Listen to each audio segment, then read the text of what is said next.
दर्शक बंधु आज हूँ गुरुवार।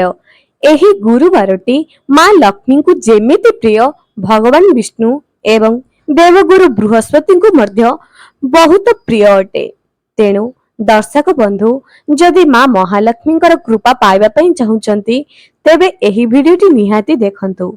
आज आपण को एपरी 11टी कथा कहिबी जहाँकि आपण गुरुवार दिन करिबा अनिवार्य अटे। जदि आपण भूल रे मध्य एही 11टी कार्य करि दियंती तेबे जानि रखंतु जे माँ महालक्ष्मी आपणको उपरे रुष्ट होई जिवे एवं देवगुरु बृहस्पति मध्य आपणको उपरे रुष्ट होई जिवे एवं आपणको एमिति किछि उपाय कहिबी जहाँकि गुरुवार दिन करिबा द्वारा आपणकर निश्चय धन संपत्तिर प्राचुर्य बढ़ी जिवो।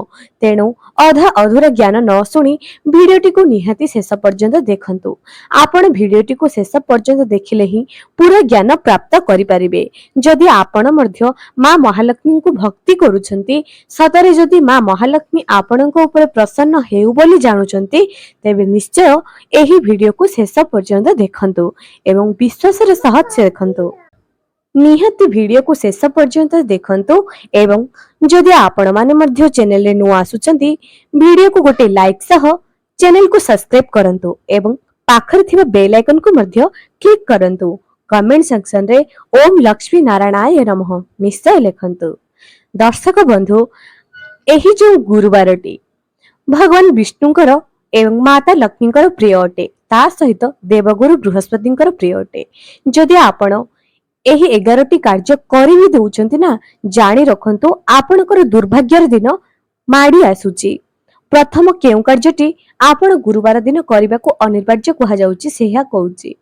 प्रथमटी हेउची जदि गुरुवार दिन आपण निज घर को सफा सुतरा करूचंती। दर्शक बंधु गुरुवार दिन जदि कौनसी मध्य व्यक्ति भूल रे मध्य निज घर को सफा सुतरा कर दिए तेबे जानि रखंतु माँ महालक्ष्मी सेही घरु चली जाती।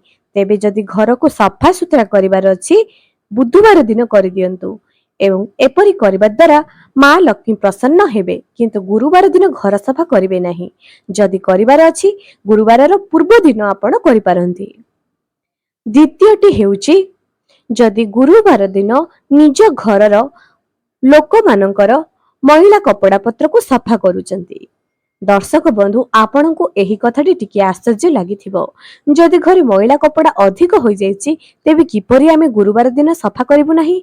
जदि आपण एही दिन महिला कपड़ा को सफा करूचंती आपण जानि आश्चर्य हेबे जे महिला कपड़ार पानी आपणक बाथरूम रे बही जाए आपणकर भाग्य मध्य दुर्भाग्य होई आपणक पाखकू चली आसे। आपणकर सौभाग्य सेपरी माड़ी चले सेपरी पानी परी भासी जाए काहेकि ना देवगुरु बृहस्पति ऋषि जानती रुष्ट हुअंती जदि गुरुवार दिन कपड़ा पत्र को सफा करंती। तेबे भूल रे मध्य गुरुवार दिन महिला कपड़ा पत्र को सफा करंतो नाही। तृतीयटी हेउची जदि गुरुवार दिन आपण कदली खाउचंती। जदि आपण भूल रे भी गुरुवार दिन कदली खाउचंती जानि रखंतु जे गुरुवार दिन कदली वृक्ष को पूजा करा जाए। गुरुवार दिन आपण हळदिया जातीय खाद्य खाई परिबे किंतु कदली खाई परिबे नाही कारण एही दिन कदली गच्छ को पूजा करा जाए भगवान लक्ष्मी नारायण को भावी एवं देवगुरु बृहस्पति मध्य प्रसन्न होइथांती जदि केही गुरुवार दिन कदली वृक्ष को पूजा करिथाए। चतुर्थटी हेउची गुरुवार दिन कौनसी मध्य व्यक्ति नख काटे किंबा आमिष भक्षण करे। जदि एही दिन केही अजाणतरे हो निज नख चुट्टी काटी दियंती एवं आमिष भक्षण करंती तत्क्षणात माँ महालक्ष्मी रुष्ट होई जांती एवं सेमानकर सौभाग्य दुर्भाग्य रे परिणत होई जाए। तेणु भूल रे मध्य एपरि भूल आपणक घरे केही मध्य करंतो नाही। पंचमटी हेउची गुरुवार दिन राशि तेल हो किंबा सोरिष तेलर दीप प्रज्वलित निज घरे करंतो नाही। जदि गुरुवार दिन दीप आपण प्रज्वलित करूचंती केवल झियर ही दीप प्रज्वलित करंतो। एपरि करिबा द्वारा आपणक बृहस्पति गुरु महाराज मध्य शक्त हेबे दुर्भाग्यर सौभाग्य प्राप्त करिवे एवं माँ महालक्ष्मी आपणक उपरे संतुष्ट हेबे। षष्ठटी हेउची ଗୁରୁବାର ଦିନ ମହିଳାମାନେ ଯଦି ନିଜର ଚୁଟିକୁ ସଫା କରୁଛନ୍ତି ତେବେ ଏହା ବହୁତ ବଡ଼ ଅମଙ୍ଗଳକାରୀ ହୋଇଥାଏ।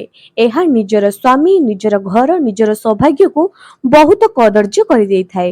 ତେଣୁ କରି ଗୁରୁବାର ଦିନ ଭୁଲରେ ମଧ୍ୟ ଚୁଟିକୁ ସଫା କରନ୍ତୁ ନାହିଁ। ଦର୍ଶକ ବନ୍ଧୁ, ବର୍ତ୍ତମାନ ଯଦି ଆମ ପାଖରେ କିଛି ଟଙ୍କା ପଇସା ଅଛି, ଆମେ ତାହାକୁ ନେଇ ଗର୍ବ କରିବା ଉଚିତ ନୁହେଁ। ଆମେ ସବୁବେଳେ ଭଲ କାର୍ଯ୍ୟ କରିବା ଏବଂ ବାସ୍ତୁକୁ ଟିକିଏ ମାନିବା ଦ୍ୱାରା ଆମର ଯେପରି ଉନ୍ନତି ହୋଇଛି, ଆମ ପିଲାମାନଙ୍କର ମଧ୍ୟ ସେପରି ଉନ୍ନତି ହେବ। ଯଦି ଆଜି ଆମେ କିଛି ଟଙ୍କା ପଇସା ଉପାର୍ଜନ ମଧ୍ୟ କରିଯାଇଥାଏ, ତେବେ ଆମେ ଯଦି ଏସବୁକୁ ମାନି ନେବା, ତେବେ ଆମର ଛୁଆମାନଙ୍କର ଜୀବନ ମଧ୍ୟ ହସ ଖୁସିରେ ବିତେଇବେ ଏବଂ ସେମାନେ ମା ଲକ୍ଷ୍ମୀଙ୍କର କୃପା ମଧ୍ୟ ପାଇପାରିବେ। ଏବଂ ଜାଣନ୍ତୁ ଦର୍ଶକ ବନ୍ଧୁ, ଯେଉଁ ଜନ୍ମ ଜାତକରେ ଦେବଗୁରୁ ବୃହସ୍ପତିଙ୍କର ଭଲ ଦଶା ଥାଏ, ଭଲ ଗ୍ରହ ଥାନ୍ତି, ସେ ବହୁତ ଜୀବନର ଉନ୍ନତି କରିଥାନ୍ତି। ଏବଂ ଦେବଗୁରୁ ବୃହସ୍ପତିଙ୍କୁ ପ୍ରସନ୍ନ କରିବା ପାଇଁ ହେଲେ ଏହି ସବୁ ଉପାୟକୁ କରିବା ପାଇଁ ପଡ଼ିବ। ତେଣୁ ଆପଣ ନିଶ୍ଚୟ ଏହି ସବୁ ଉପାୟ ନିଜ ପାଇଁ ହଉ କିମ୍ବା ନିଜ ଛୁଆମାନଙ୍କ ପାଇଁ ହଉ ନିଶ୍ଚୟ କରନ୍ତୁ। ସପ୍ତମଟି ହେଉଛି, ଯଦି ଗୁରୁବାର ଦିନ ଭୁଲରେ ମଧ୍ୟ ଆପଣ ତୁଳସୀ ପତ୍ର ଛିଣ୍ଡାଉଛନ୍ତି, ମା ମହାଲକ୍ଷ୍ମୀ ମଧ୍ୟ ଆପଣଙ୍କ ଉପରେ ରୁଷ୍ଟ ହୋଇଯାଏ। କୁହାଯାଏ ମା ମହାଲକ୍ଷ୍ମୀ ତୁଳସୀ ଗଛରେ ଗୁରୁବାର ଦିନ ବାସ କରୁଛନ୍ତି ଏବଂ ସନ୍ଧ୍ୟା ସମୟରେ ମଧ୍ୟ ଲକ୍ଷ୍ମୀ ନାରାୟଣ ବାସ କରନ୍ତି ତୁଳସୀ ବୃକ୍ଷ ମୂଳରେ। ତେଣୁ ଭୁଲରେ ମଧ୍ୟ ଗୁରୁବାର ଦିନ ତୁଳସୀ ପତ୍ରକୁ ଛିଡାଇବାକୁ ବାରଣ କରାଯାଇଛି।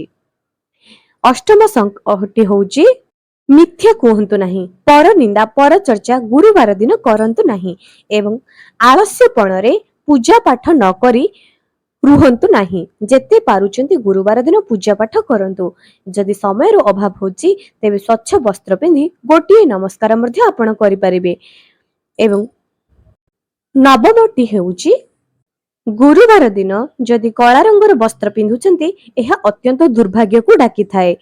ଏବଂ ମନେ ରଖନ୍ତୁ, ଯଦି ଗୁରୁବାର ଦିନ ଏମିତି କିଛି ଘରର ମଇଳା ଆପଣ ବହୁତ ଦିନରୁ ଗଦେଇକି ରଖିଛନ୍ତି, ତାହାକୁ ଗୁରୁବାର ଦିନ ଫିଙ୍ଗନ୍ତୁ ନାହିଁ। ଯଦି ଫିଙ୍ଗିବାର ଅଛି ଶନିବାର କିମ୍ବା ଗୁରୁବାରର ପୂର୍ବ ଦିନ ଫିଙ୍ଗି ଦିଅନ୍ତୁ।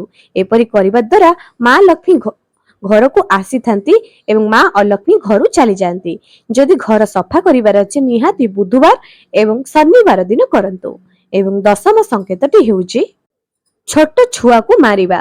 ଯଦି ଆପଣଙ୍କ ମାନଙ୍କର ମଧ୍ୟ ଏହି ଅଭ୍ୟାସ ଅଛି, ଯଦି ଗୁରୁବାର ଦିନ ଛୋଟ ଛୁଆକୁ ମାରି କନ୍ଦାଉଛନ୍ତି, ତାହେଲେ ଏହା ଅତ୍ୟନ୍ତ ଦୁଃଖର କଥା ଅଟେ। କାରଣ ମା ଲକ୍ଷ୍ମୀ କହିଛନ୍ତି ଯେ ଗୁରୁବାର ଦିନ ଯିଏ ପିଲାକୁ ମାରଇ, ସେହି ଘରୁ ମା ଲକ୍ଷ୍ମୀ ଚାଲିଯାଆନ୍ତି। ଏବଂ ଶେଷ ସଂକେତଟି ହେଉଛି, ଗୁରୁବାର ଦିନ ପୋଡ଼ା ଦ୍ରବ୍ୟ, ଖଇ, ଲିଆ, ଲାଉ, କୌଣସି ମଧ୍ୟ ପୋଡ଼ା ଦ୍ରବ୍ୟ ଭକ୍ଷଣ କରନ୍ତୁ ନାହିଁ। এই ସବୁ ଜିନିଷ ଖାଇବାରୁ ବଞ୍ଚିତ ରୁହନ୍ତୁ। କେବଳ ଗୋଟିଏ ଦିନ ଗୁରୁବାର ଦିନ ଏପରି ଜିନିଷ ସବୁ ଖାଇବାରୁ ବଞ୍ଚିତ ରୁହନ୍ତୁ। କାରଣ ଏପରି ଜିନିଷ ଏବଂ ସନ୍ଧ୍ୟା ସମୟରେ ସନ୍ଧ୍ୟା ଗଡ଼ିଯିବା ପରେ ଯଦି ଦଧି ଏବଂ ଦୁଧର ସେବନ କରୁଛନ୍ତି ଗୁରୁବାର, ଅମାବାସ୍ୟା ଏବଂ ସଂକ୍ରାନ୍ତି ଦିନ, ତେବେ ଆପଣ ନିହାତି ଲକ୍ଷ୍ମୀ ଛଡ଼ା ହୋଇଯିବେ। ଏହି ଜିନିଷକୁ ନିହାତି ଅବଲମ୍ବନ କରନ୍ତୁ। ଦର୍ଶକ ବନ୍ଧୁ, ଏହା ତ ଥିଲା 11ଟି ଜିନିଷ ଯାହାକି ଗୁରୁବାର ଦିନ କରିବା ଅନୁଚିତ। ଏବେ ଆମେ ଜାଣିବା ଗୁରୁବାର ଦିନ କେଉଁ କାର୍ଯ୍ୟ କରିବା ଦ୍ୱାରା ମା ଲକ୍ଷ୍ମୀ ପ୍ରସନ୍ନ ହୁଅନ୍ତି। ସେହି କାର୍ଯ୍ୟଟି ହେଉଛି, ସବୁଠାରୁ ସହଜ ଏବଂ ସରଳ ହେଉଛି, ବୁଧବାର ଦିନ ଅର୍ଥାତ୍ ଗୁରୁବାରର ପୂର୍ବ ଦିନ ଆପଣ ଆପଣଙ୍କ ଘରକୁ ଭଲ ଭାବରେ ସଫାସୁତୁରା କରିବେ। ଗୁରୁବାର ଦିନ ସକାଳୁ ମହିଳାମାନେ ନିଜ ମୁଣ୍ଡକୁ ଧୋଇବେ। ସ୍ନାନ କରି ହଳଦିଆ ବସ୍ତ୍ର ହେଉ କିମ୍ବା ଧଳା ରଙ୍ଗର ବସ୍ତ୍ର ହଉ ପରିଧାନ କରି ମା ମହାଲକ୍ଷ୍ମୀଙ୍କୁ ହଳଦୀ ପାଣିରେ ଗାଧୋଇ ବିଶେଷ ରୂପରେ ପୂଜା କରିବେ ଏବଂ ଶ୍ରୀ ସୂକ୍ତମ୍, କନକଧାରା ସ୍ତୋତ୍ରମ୍ ପାଠ କରିବେ। ଝୁଣା, ଦୀପ, ଧୂପ, ପାଚିଲା ଫଳ ଦେଇ ମା ଲକ୍ଷ୍ମୀ ନାରାୟଣଙ୍କୁ ପୂଜା କରୁଥିବେ। ଦାଣ୍ଡ ଦୁଆରେ ମା ମହାଲକ୍ଷ୍ମୀଙ୍କର ଗୋଟିଏ ପାଦପଦ୍ମ ମଧ୍ୟ ଆଙ୍କିବେ। ଯଦି ଗୁରୁବାର ଦିନ ଆପଣ ଏହି ସବୁ କାର୍ଯ୍ୟ କରିବେ, ଦର୍ଶକ ବନ୍ଧୁ, ଗୋଟିଏ ଥରରେ ତ ଆପଣ ସଫଳତା ପାଇପାରିବେ ନାହିଁ, କିନ୍ତୁ ଯଦି ଆପଣ ପ୍ରତ୍ୟେକ ଦିନ ଏପରି ବିଶ୍ୱାସର ସହ କରୁଛନ୍ତି, ତେବେ ନିଶ୍ଚୟ ଆପଣ ମା ମହାଲକ୍ଷ୍ମୀଙ୍କର କୃପା ପାଇପାରିବେ ଏବଂ ନିଶ୍ଚୟ ମୋ ସହ କମେଣ୍ଟ ସେକ୍ସନରେ ନିଜର ଅନୁଭୂତିକୁ ମଧ୍ୟ ସେୟାର କରିବେ। ଦର୍ଶକ ବନ୍ଧୁ, ମା ମହାଲକ୍ଷ୍ମୀଙ୍କୁ ପ୍ରସନ୍ନ କରିବା ଏତେ ସହଜ କଥା ନୁହଁ, କାରଣ ସେ ତ ହେଉଛନ୍ତି ଚଞ୍ଚଳା। ଯଦି ଆପଣ ସ୍ଥିର ଲକ୍ଷ୍ମୀଙ୍କର ବାସ କରିବା ପାଇଁ ଚାହୁଁଛନ୍ତି, ଗୁରୁବାର ଦିନ ନିଜ ଘରେ କୁବେର ଦେବତାଙ୍କର ଯନ୍ତ୍ର ଏବଂ କୁବେର ଦେବତାଙ୍କର ଫଟୋ ଚିତ୍ର ଆଣନ୍ତୁ, ବହୁତ ଭଲ ଭାବରେ ପୂଜା କରନ୍ତୁ ଏବଂ ଶୁକ୍ରବାର ଦିନ ମା ମହାଲକ୍ଷ୍ମୀଙ୍କୁ କ୍ଷୀରି ଟିକି ଭୋଗ ଲଗାନ୍ତୁ। ଧଳା ପୁଷ୍ପରେ ଗୁରୁବାର ଏବଂ ଶୁକ୍ରବାର ଦିନ ଧଳା ପୁଷ୍ପରେ ମାଙ୍କୁ ବିଶେଷ ରୂପରେ ପୂଜା କରନ୍ତୁ। ଶ୍ରୀ ସୁକ୍ତମ କନକଧାରା ସ୍ତ୍ରୋତମ ଯଦି ଆପଣଙ୍କ ପାଖରେ ସମୟ ହେଉଛି ପ୍ରତ୍ୟେକ ଦିନ ପାଠ କରନ୍ତୁ, ନତୁବା କେବଳ ଗୁରୁବାର ଏବଂ ଶୁକ୍ରବାର ଦିନ ଆପଣ ପାଠ କରି ମା ମହାଲକ୍ଷ୍ମୀଙ୍କର ବିଶେଷ କୃପା ପାଇପାରିବେ।